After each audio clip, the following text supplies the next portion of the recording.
Our next guest gave rap's hit-making Terror Squad a much-needed dose of estrogen.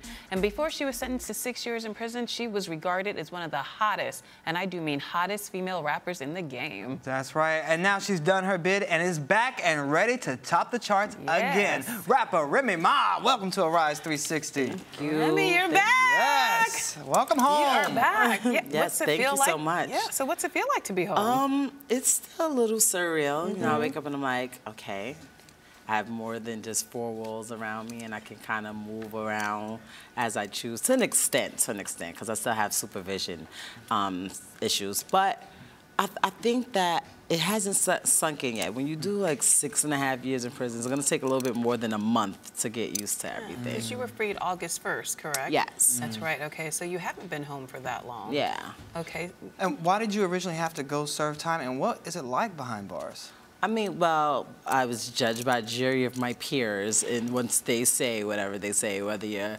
innocent or guilty or whatever, you have to, you know, go whatever verdict is rendered. And it was nothing like what TV tries to make it seem like. It's not fun, it's not cool, it's not something that enhances your career. It's very traumatizing. You're away from your family, you're away from your loved ones, you're away from anything that you hold dear to you or would like to do is taken away from you. So it kind of, you know, startles me a bit when I look at certain things on TV, and I'm like, why are they making it seem like it's a day camp? And it's really not. It's a horrible, horrible place, and that's what it's designed to be. What was your day-to-day experience like while you were on the inside, and how did that experience change you as a person? Day to day, it's a lot the same, but like I had different periods. When I first got there, you know, it was very, very hard when I first got there, adjusting from, you know, touring the world and going to different countries and different places, and you have an assistant and a manager and, you know, this nice house and all these nice cars and someone that does your hair and your makeup, and then you are wearing a state-issued uniform of green pants and a green shirt every day. Nothing changes, you know, everyone else is wearing the same thing, you know, no elaborate blue bobs, no, you know, no makeup artist. No, it's a lot of things that you don't even realize that you get done, like getting your eyebrows done, getting manicures, getting pedicures, just things that I did like it was normal are taken away. So when I first got there, it was very, very hard, especially being away from my husband and being away from my son and my mom.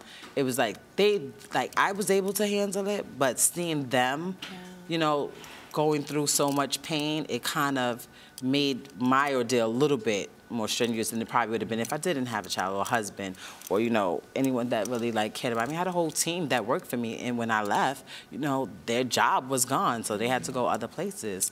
So besides your freedom, what did you miss most about the world?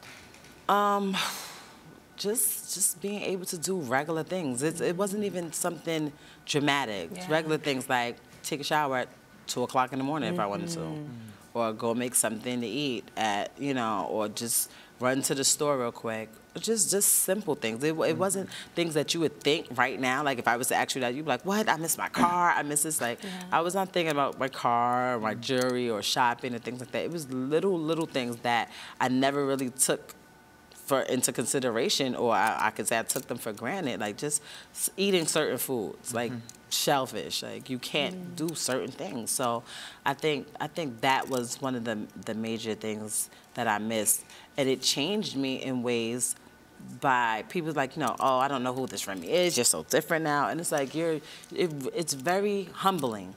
You know, people can come into your little area of space whenever they want, search your clothes, look through your mail. You never get a lot of that's not opened. So did you get any type of special treatment? You know, you hear people like Martha Stewart getting the cushy pen, you know, things like that. But you know what? Not special treatment in the way that you would think. Sometimes people would go out of their way to prove to me that I wasn't special. Oh, no. You're not special so just because you're Remy. You're not getting this treatment. You're not getting that. But inadvertently, they would be treating me different from everyone else because they were trying to prove so hard to me that I wasn't special. So in many ways, your celebrity hurt you being on the inside. Exactly. So ultimately, what do you think you learned from that experience and the whole ordeal? I learned so much. I learned a lot about myself. I learned a lot about the people that are around me or were around me, about what I want in life and what I want to, you know, teach my child and my little sisters, and just how I want people to view me. You know, I was at...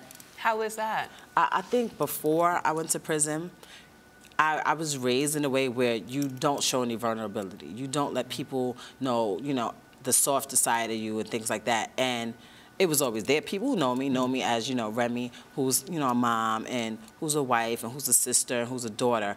But the world only seeing Remy Ma from Any Up Remix, or Remy Ma from the mixtapes, or Remy Ma from Lean Back. And I think in a way that hurt me when I went to trial, and when I was being wrote about in media outlets. They were like, you know, gangster rapper, and she's this and she's that. And a lot of the media, people don't realize how much influence the media has.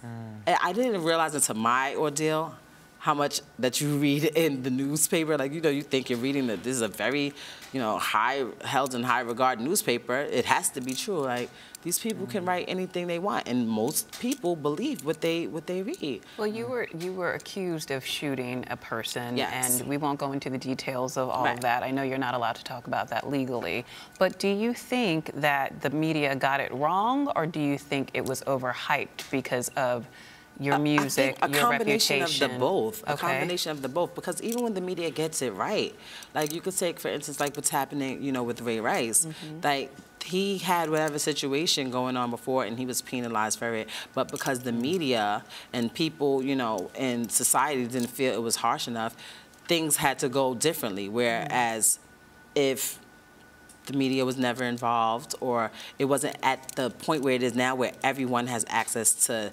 everything, you know, people, they have to act accordingly to appease the masses. And in a lot of ways, it hurts people. People don't really, you don't really get a fair shot, because it's not fair. It's very one-sided.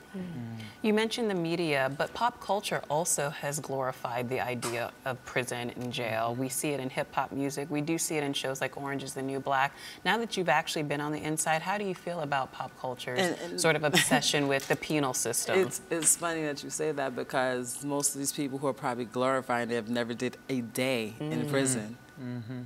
Never. That's not something that you would want to glorify. Like, even in the hip-hop industry, like, I've heard, oh, yeah, you did such amount of times, this person went to jail, they're going to come home and they're going to sell all these records. Like, that's not what statistics show. Mostly everyone who's went to prison and did any time in jail come home and their career is done. And, like, it's a blessing for me to actually come home and be able to still flourish and pursue my career.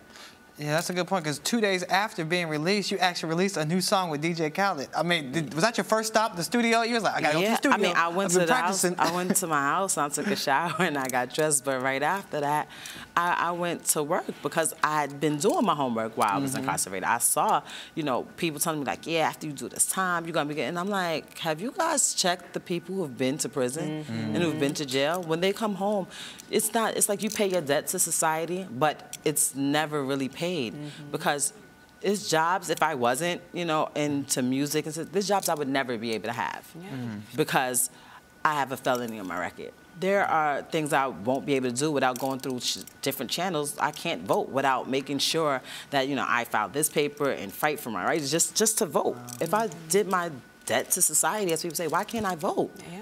Why should you be constantly penalized? You are constantly penalized, and people look at you differently. You know, people, especially if it's something from a violent crime or something where you've been accused of stealing, or just certain things, and people look at you differently, and they're, you know, I can say afraid to have you around, because they feel like, well, she was accused of this, or she did time for such and such, she must be a bad person.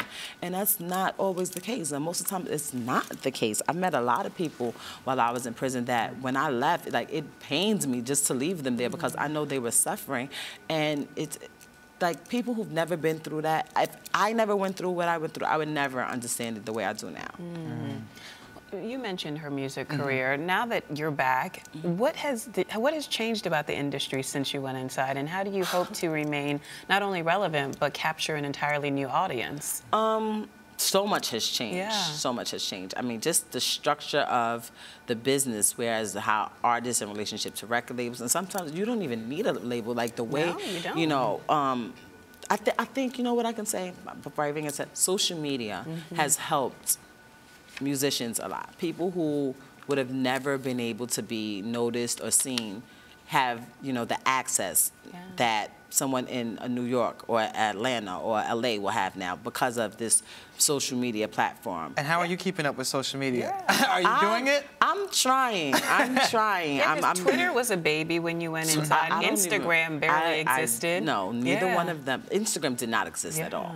And if Twitter was out, I'm not sure. I didn't know about it. So these things weren't there when I left. So, but I see how it helps people and how it, you know, somebody who probably wouldn't even got the recognition that they deserve, if the masses see it, they can grasp onto it. And these labels and these people who maybe, you know, have interest in helping you, they latch onto what, you know, everyone else is saying. And so thanks to social media, we know that you're working on a new mixtape. I'm Around. What can we expect on this one? It's really just things that I've been wanting to say. Like when I was gone, I couldn't record anything.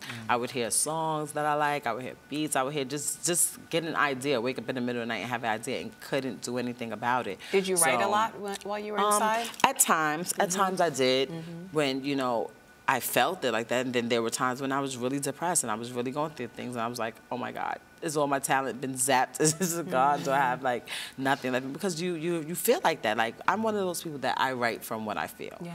And if you're down and you're in the dumps, it's kind of hard to write songs that are not gonna reflect that. Like I wrote at times like that sometimes, but it's not something that, you know, I think, I don't know, people might want to hear it. I'll try it one day. If it feels, if it's authentic, people, you know, they really like to hear that. They like to feel that authenticity. I think that's always served you well in the past. I mean, I try. I just do what I can. Now, before you go, we have to talk real quick about your song, Lean Back. Okay. Lean Back with Fat Joe. I mean, did you have any idea that song was going to be such a huge hit when you all were recording it? Maybe not as huge as it was, but I knew it was something about that record. When I first heard it, we were in the studio. He was the only one on the song. It was actually for the Terror Squad album. A lot of times people think it was just Fat Joe's song because I guess, you know, he's Fat Joe. He was, you know, the leader of the crew at the time. But it was actually a song, a single released from off of the Terror Squad album. So we all had certain songs where it was just us on it or just 2 or 3 of us. And when I went in there and I heard him, I was like, yeah, that second verse that's in there, just take that out. And I just slid in the booth, slid my little vocals on there, and, you know, it turned out to be the monster that it turned into. But I had a feeling that there was something about it, and Joe did too. That's probably why he's trying to keep it all this. That's why you were like, I have to get on this. Right. So what's next for you? I'm still trying to work out, you know, the logistics of where I'm gonna sign and where I'm gonna actually, you know, release my album from. And once that's done, I'll announce it to everybody. I don't want to jinx it just yet, but, you know, lawyers are talking and things are in the works. But I'm just, whatever just comes to me. Like yesterday I was reading, because I tried to listen to my fans. I was reading my Instagram and I keep saying, you have to get on this Bobby Shmurda track. You have to do it. Please, please, you in here. So I was like, you know what? All right, hook up the mic. Let's just see what happens. And I did it, and I had it mixed, and I released it last night, and it's all everyone's talking about today. I'm like, okay, well, maybe I should do that more often. All right. So I think besides working on the mixtape and on the album, just whenever I feel like doing something, that's the greatness of this social media thing. You could just do it and put it out and just sit back and see what happens. Well, when you make your announcement, you've got to do it here. Right. Okay. No problem. Thank you so much for being here, and we're happy you're back. Me too. Yay! Remy Ma's And now we back. want you to tweet us your favorite Remy Ma song at Arise TV 360.